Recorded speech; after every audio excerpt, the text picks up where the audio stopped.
On this episode, we're going to show you top 5 things we love and top 5 things we hate about the all-new Tacoma after some time with it. That's right, we've had it for over a week, and in this video, you're going to see what we truly adore and what we dislike. How about we count it down? Top 5 likes. Let's starting with our number 5 like. Dude, it's a good-looking truck. Dude, it's the Taco. It's the best Taco ever. They didn't ruin the shape. The shape still speaks to me. What do you think?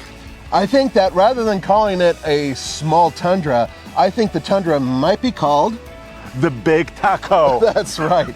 Yeah, I think it's great looking. They kept the classic lines, and at the same time, they made it look like a futuristic version of the Tacoma. They kept the overall length identical to the old one. They have, the shoulders are a little bit wider, the wider track, stout frame, and then the cab silhouette is still there. Looks good. Number 4 on this list is driver's comfort, because it's a way more comfortable vehicle than it used to be. Now, this is the position I like to sit in when I'm driving, not with my butt all the way on the ground and my legs straight out like the old one, but check this out. Come on, Andre, you sitting here. Yes, can I adjust some things? You certainly can, and that's the cool part. I'm almost 6'3". He's got longer legs than me by far. I need to recline a little. Okay. Then there's also the up and down motion. I can do that. And also, dude, this feels like a bigger truck, actually. Well, it is, and that's the whole point. This whole component right here, the cab, much bigger, much easier to use for the driver and front passenger. Well, from down here, there's important things to remember about number 3, and that is the frame, the coil springs, the disc brakes, and payload. Yeah, we love this new chassis. After you and I have driven this truck, about 500 miles over the last week plus, it drives amazing. And it's thanks to the new, wider, fully boxed frame. Right. Also, it stops better. Yep. We showed that during our drag race. Yes, we did. Because? Rear disc brakes. Yes. Let's get up to 60 and nose to nose. Toyota stuck with the drum brakes on the rears of these 3rd gen Tacomas for a long time, and now we get to find out if the move to disc brakes is a good one. And it looks like it indeed was, because he's probably half a truck length behind me. All right, gentlemen, are you ready? Let's hear it. Whoa. You basically 3 inches under, or something like that, under 100 feet. Whammo! What's the damage? 89, Nathan. 89, so about 10 feet shorter. Yeah, which is significant. This is a pre-production truck. Right. Hence, it hasn't been finally rated. But I took it to the scales, and with almost a full tank of fuel, and without me or anybody else, it's 4,800 pounds. Oh. But the gross vehicle weight rating came up for this new generation Tacoma to 6,305, which means it has amazing payload, 1,500 pounds. That's not bad, but that might explain why it's a little bit stiff on the ride. Number 2 on our list is efficiency. That's right. This is more efficient than the vehicle it replaces by a pretty good margin. But how do we know this? Are we just reading paper sheets? No, actually we're not. You know what we did? We did a proper loop driving this vehicle both with and without the front chin spoiler on. Yes, and I was impressed because this truck was better than what the EPA was saying this would be, because this is a 4x4 double cab, crew cab, short bed. Well, check out that video. All right, so I'm trying to maintain speed limits, but it's a little bit thick here. So let me get into the fast lane. I did that. I said that. Yes. Oh, I am in the fast lane, but I'm going speed limits. It's 65 now, and we're going to be on the tollway at 75. So this is an all highway MPG loop, steady state. So we should see the 23 MPG that Toyota is estimating. So 57 miles was the loop. Correct. So we'll calculate, and then the fun begins, because you get to time me removing the chin. All right. All right. That only cost us $7.70. Okay, so 57 miles divided by 2.369 equals, whoa, 24.1-ish. So this vehicle was undervaluing its MPG. But it's actually better, yes. Actually, 24 is a good number. Not only that, it's actually better than the EPA rating. Well, the Estimates, yeah. And also better than any Ford Ranger we've tested with a turbocharged engine. And number one on our list of likes is the new powertrain. That's right. We are talking about a 4-cylinder that has a turbocharger on it. Yes, it's a 2.4 liter, and you guys know the specs already. Of course, 278 horsepower, 317 pound-feet of torque, 8-speed auto. Yes, 8-speed auto, which is all new as well, but you can get this with a 6-speed manual transmission. You could, but how do we know it's better, and why is it good?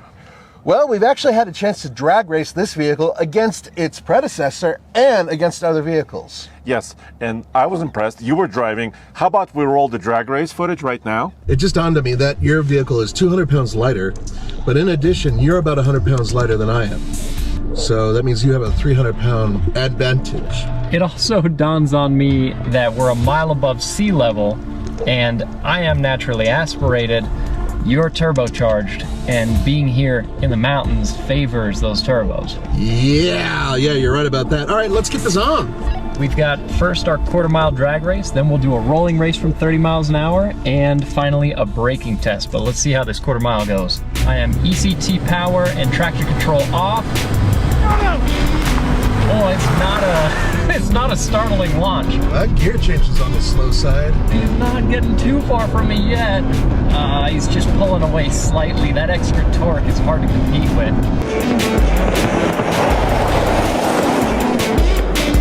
There's no arguing with that. 16.90. Quarter mile, 16.90. Yeah, I had a 17:53, which is not a blistering quarter mile time. Yeah, turbocharging certainly makes a big difference up here. Okay, so the gap was not tremendous, but this truck was quicker. Yep. But then we did a 0 to 60 on it. We certainly did. Yeah, I'm gonna do the 0 to 60 right now.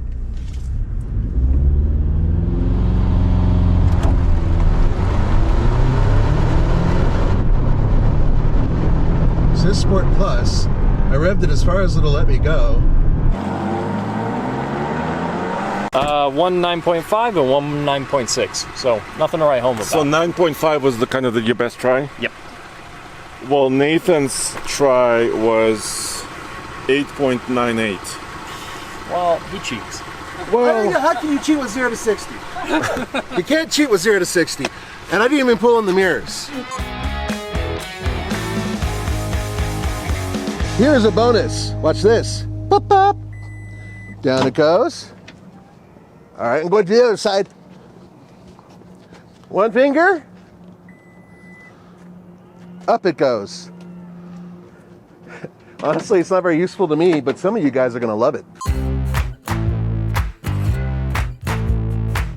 Number 5 is the snowplow, better known as the chin spoiler. Yeah, let's start a list of dislikes because this chin is about 7 inches high. Yeah. It's there for aerodynamics. Yes. And you and I both love the style of this truck, except the way this truck looks with this chin. Fortunately, there are only 9 bolts holding it on, and in a video where we did MPG loop, Andre pulled that chin off in record time. Yes, it was, what, under a minute and a half. We can show you the video now. And just take a look of how this truck looks with no chin. Many truck makers have chin spoilers. Indeed they do. And many of them say you can remove them easily. Yeah. But now Toyota says this is really easy. Okay. But is it? Well, it's 9 bolts, right? Yes. Okay, and you have a power tool. 10 millimeter socket. You could also use a Phillips head screwdriver. Okay. So I guess what we're going to do now is we're going to time this and see how long it takes him.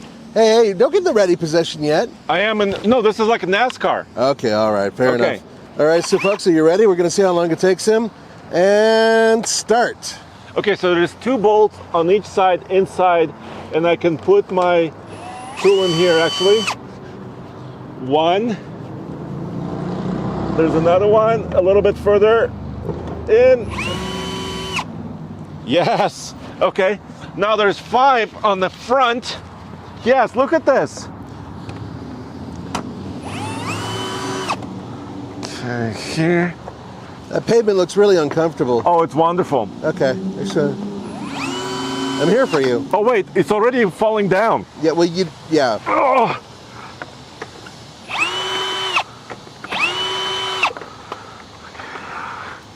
Okay.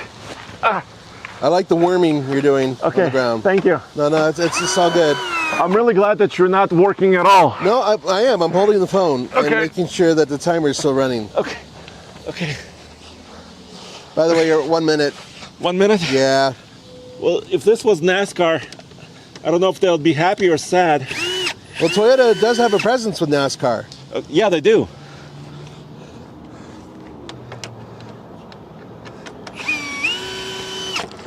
Haha! Timer!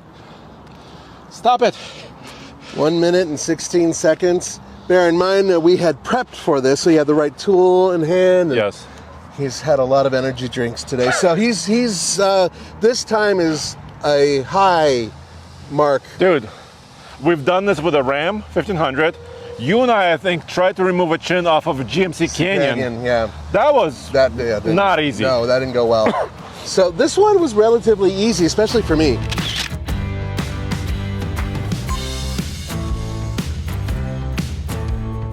Number 4 on our list are the technology nannies. But let me just preface this by saying this truck has really awesome technologies in general. It does, and it has a very good safety system. Yeah, for example, adaptive cruise control is on every new Tacoma. But look, my front door is open, Nathan. Yeah, it is open, isn't it? But I know this. I really don't need to see it again. Let me start the truck. All right, fully digital display, Yeah. awesome. Yeah, that's cool. But now it says turn it off in 1 hour. But I already did that last time. Right, Why is it asking me again? because it wants to make sure that there's not a different person in here. Okay, but now the door is still open. Yeah. Okay, can I cancel it? I'm All gonna right. cancel it. All right, cancel. There you go. Okay, and now let's say I'm doing something else. No, it's back again. It is back again. This is an example of repetitive nannies that are in the vehicle. For instance, if your seatbelt's not on and you're just having to move the vehicle around a little bit, it will start yelling at you if you're in drive. Yeah, for example, moving across your property or something like this. Right. On a private land. So, yeah, I think Toyota maybe takes it a little bit further than some manufacturers, even though they have amazing technologies, to help you drive and to help you see, but it can be annoying. I don't like being yelled at by electronics. Number 3 on our list is the exhaust note, which is augmented if you have the automatic transmission inside the cab, but out here it certainly isn't. Hit it! Check this out.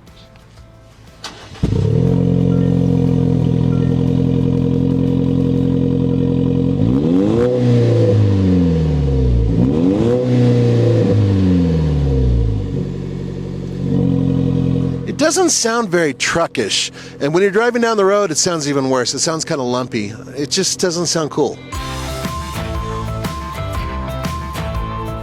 Number 2 on our list of dislikes is not up here. It's actually back there because we're talking about rear seat legroom.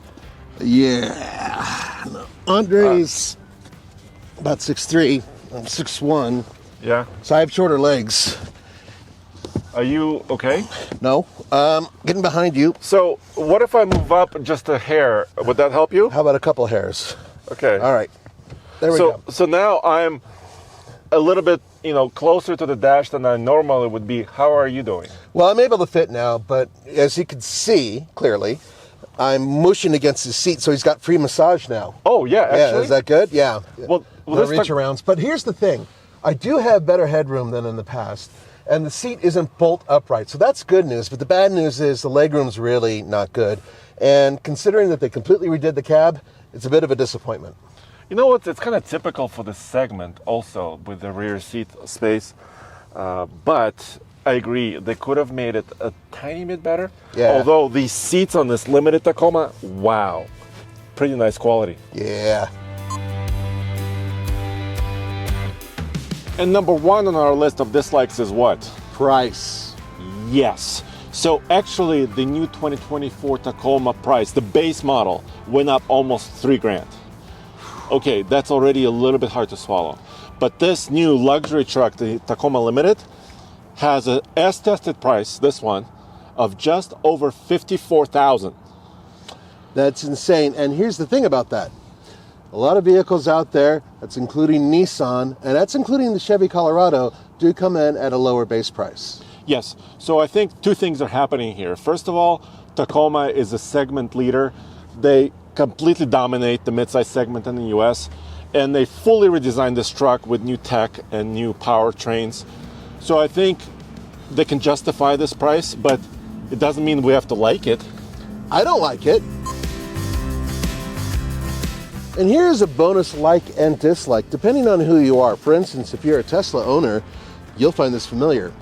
Having this card will allow you to start the vehicle and run the vehicle. And if you dislike it, having this card will allow you to start the vehicle and run the vehicle. Very easy to lose, very easy to have it drop between the cushions. If you don't put it in your shirt pocket and you leave it at home, very easy to leave at home. I'm not a big fan of these cards. Neither is Andre. In fact, he was so angry he didn't even want to show up on camera. Nathan, I don't hate it that much, okay? When you have the card nearby, you can unlock the truck by just putting your hand in the handle. Yeah. And then you can lock it by swiping gently over here. You mean caressing a piece of plastic? Yes. Yeah, that's awesome. All right, so that was a pretty substantial list, but at the end of the day, what's our verdict? This is a fantastic truck that has a couple minor flaws. Yes, and would we buy it or not buy it? Actually, we are buying it. That's right.